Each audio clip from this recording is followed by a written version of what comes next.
my son called and said, "Wire $7,000 for a settlement." I was shocked by the call. Apparently, his wife caused an accident while driving, injuring the other party. Is this a joke? I thought, because the woman sitting across from me during lunch was none other than his wife, the one who supposedly caused the accident. While I hesitated, my son abruptly hung up the phone. I began to suspect it might be a scam, but the caller ID on my phone clearly showed his number. Fuming, I was about to refuse when my daughter-in-law smiled and stopped me. Let's pay for now.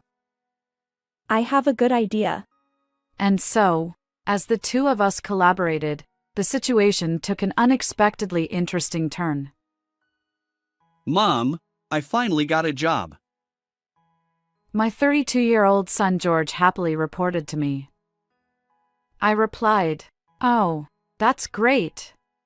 George had spent a long time as an NEET or part-time worker, and honestly, I had almost given up hope that he'd find a job. So, I felt a huge sense of relief. Eventually, he married Olivia, a woman he got close to at work.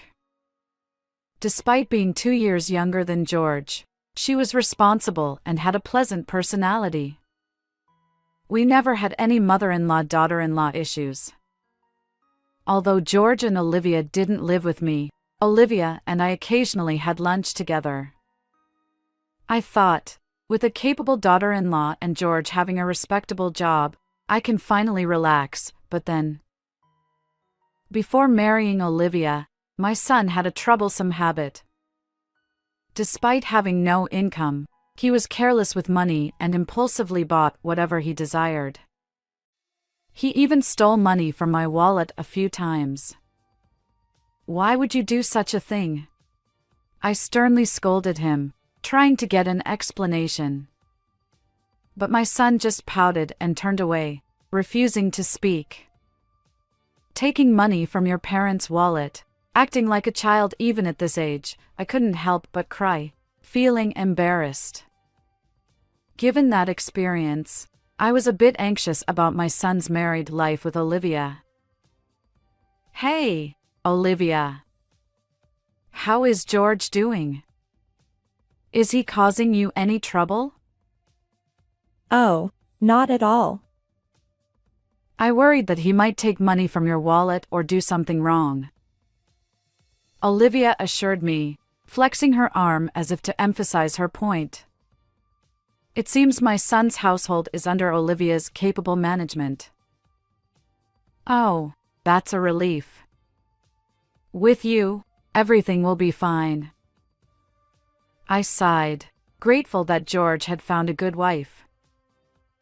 One day, while having our usual lunch together, my daughter-in-law and I were enjoying our meal. Suddenly, my phone buzzed in my pocket, and when I checked the screen, it displayed my son's name as the caller. Hello? George? What's going on? Why the sudden call? George's voice sounded urgent, and I braced myself for bad news. However, his next words plunged me into a whirlwind of confusion. "Listen carefully, Mom. Olivia had an accident while driving. What? The other party got injured, and they're really angry. They want us to pay $7,000 as a settlement." I glanced at the person sitting across from me, the bewildered expression on my daughter-in-law's face. George. "Anyway, if you can arrange the money, let me know right away. Bye." He hung up abruptly, leaving me stunned. After the call ended, I remained utterly bewildered, lost in thought. Olivia had an accident? But she's right here. I wondered if my son had misunderstood something, yet there was an odd tension in the air. Mom, are you okay? Olivia, wearing a puzzled expression, asked about the call from George. I don't fully understand, but it's serious. George claimed that you had an accident. What? I was completely overwhelmed by the situation and desperate to come up with money. Olivia calmed me down and listened to my story, but Olivia's confusion mirrored mine. What exactly is going on? I haven't been in an accident, and I'm not sure what George is talking about. She then rested her chin on her hand, deep in thought. Perhaps we should suspect a scam? Olivia suggested. But that voice was undoubtedly George's. Unless he suddenly caught a cold and sounded different. But he seemed fine this morning. If it's not him, then who? The phone number displayed on my mobile matched George's. Olivia and I exchanged puzzled glances, both lost in contemplation. After all, if you haven't been in an accident, then that $7,000 settlement demand must be a lie. What could such a large sum be needed for? I don't fully understand George's spending habits either. Olivia sighed. Well, when you see his room, maybe he'd waste it on something trivial. Olivia explained. What do you mean? Olivia then shared details about George's recent behavior, and my anger flared up. George did that? Unbelievable. I won't stand for it. I grabbed my phone, intending to call George and give him a piece of my mind. But Olivia gently stopped me with a smile. No need. Let's pay first. Why? I've got a plan. Olivia said, her eyes twinkling. Hearing her revenge scheme for George, I couldn't help but grin. That sounds intriguing. Let's teach him a lesson. Exactly. It's time to put him in his place, Olivia declared. And so, Olivia and I joined forces, ready to leave George speechless. 3 hours later, I pretended to be deceived and called my son back. I've got the $7,000 ready. Let's meet in person for the exchange. Wait a minute. I said to wire the money. No, it won't work that way. Nowadays, banks scrutinize large wire transfers. It's more reliable to hand it over directly. Okay. Where should we meet? I specified the meeting location and prepared a paper bag with the $7,000.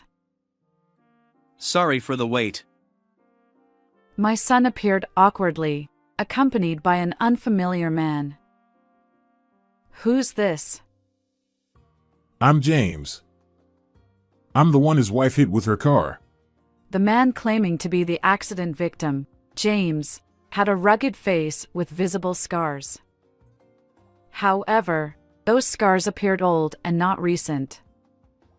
Moreover, it was evident that he wasn't an ordinary person. George grinned, relieved. Good. You brought the money. George then demanded. Hand over that $7,000 to me. Before that, I have a question. I glanced between the alleged victim and George. Our apologies for any inconvenience caused by Olivia. Could you provide details about the accident?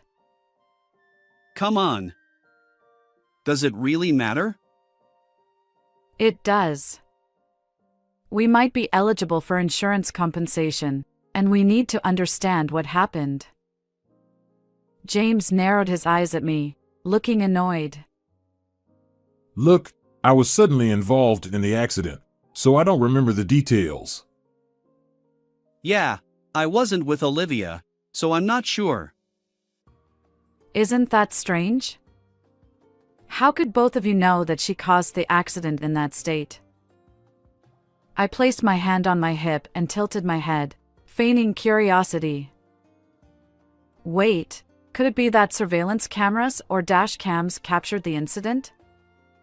If so, could you show me the footage? Listen, lady. You've been nagging incessantly.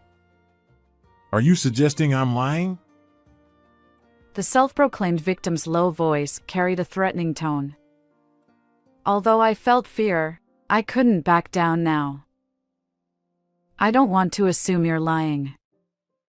I'm simply asking for evidence if you have any. Summoning my courage, I continued to lock eyes with James. In the midst of our standoff, my son interrupted our conversation. Mom, stop it. Enough. Just hand over that $7,000. His face clearly showed fear. Yeah, right. There's no evidence. After all, I didn't cause any accidents. Then, George was utterly shocked by the appearance of someone. Olivia? Why are you here? I didn't mention it, but when you called me, Olivia was having lunch with me. George stammered. That's absurd. I didn't hear anything. As my son retreated nervously, both Olivia and I closed in on him. Why lie and make your mom prepare $7,000? The jig is up. Surrender. We decided to present evidence to corner him. Actually, Olivia and I went to their house together to uncover George's misdeeds. While my son was away, we searched his room and found evidence of various wrongdoings. First, this is a loan agreement for debt. It stipulated that if he didn't repay the borrowed $7,000 within a month, he'd have to pay additional delay damages. However, the amount was substantial and not from a reputable financial institution. So, I turned my attention to the person next to George. She wasn't involved in any accident. So, who are you? James chuckled. Heh, guess I'm caught. As expected, the man claiming to be the accident victim was actually a debt collector who had lent money to my son. James explained. Your son asked for my help in securing the $7,000. Pretending to be the victim seemed like a good idea, but it's clearly not working. While James found it amusing, my son looked apologetic and shrank back nervously. So, you already know why your son borrowed $7,000, right? Yes. When I saw my son's room, I was speechless. I showed a photo of George's room taken with my smartphone. The room was filled with an overwhelming number of anime character dolls. I searched the price on my phone, and I was shocked. Figures can be so expensive. Among George's belongings, there were high-priced items exceeding $700. We also found receipts from when he purchased the figures, which served as evidence. As a parent, it's hard for me to say this, but my son is careless with money. His salary is entirely managed by his wife. Where would he find the money to buy such expensive things? If he stole from my wallet, I'd slap him immediately. We somehow understood the reason behind his debt, and my daughter-in-law and I were left dumbfounded by the trivial explanation. I knew about your hobby, but if it costs this much, I would have stopped you. Well, what else could I do? Figures are like works of art, once in a lifetime. If you don't buy them at that moment, you might never get such rare items. Olivia glared at our son with a mix of surprise and anger. George, on the verge of tears, desperately tried to justify himself. I understand that feeling. So, you'll forgive me, right? With that $7,000, I can finally be free from debt. But George, borrowing money from questionable sources and making reckless purchases can lead your life astray. After delivering my message, I tossed a paper bag at George. He caught it, and as he checked the contents, his eyes widened in shock. What's this? Just newspaper cut into the shape of bills? I'm not that kind-hearted to prepare $7,000 when I know I'm being deceived. James chimed in, amused. Well, well, things have taken a turn. So, George, isn't this a different story? George, holding the newspaper-made bundle, looked pale and bewildered. Hearing James's smug voice, he trembled. Olivia was furious with my son too. Using my name to swindle money from my beloved mom. I can't believe it. I'm divorcing you. And I'm considering severing our family ties, I added. George stammered. Wait, both of you. Despite George's tearful pleas, Olivia and I shook off his grasp and left the scene. Behind me, I heard George sobbing while James burst into laughter. Afterward, I advised George to sell all the figures in his room and use that money to repay the debt. He seemed deeply troubled, but he accepted the advice and managed to raise the $7,000 to pay James back. I decided to sever ties with my son, but before doing so, I offered one last piece of advice. From now on, live an honest life. However, George's collector's instinct persisted, leading him to repeat the cycle of debt and find himself pursued by loan sharks. Olivia, once his wife, divorced him long ago, but we still enjoy lunches together. Reflecting on George's story, Olivia remarked, Changing one's way of life isn't so simple for humans. and we shared a laugh. While watching her smile, I silently wished for Olivia's happiness. How did you find this story? Don't forget to subscribe to our channel. Until next time.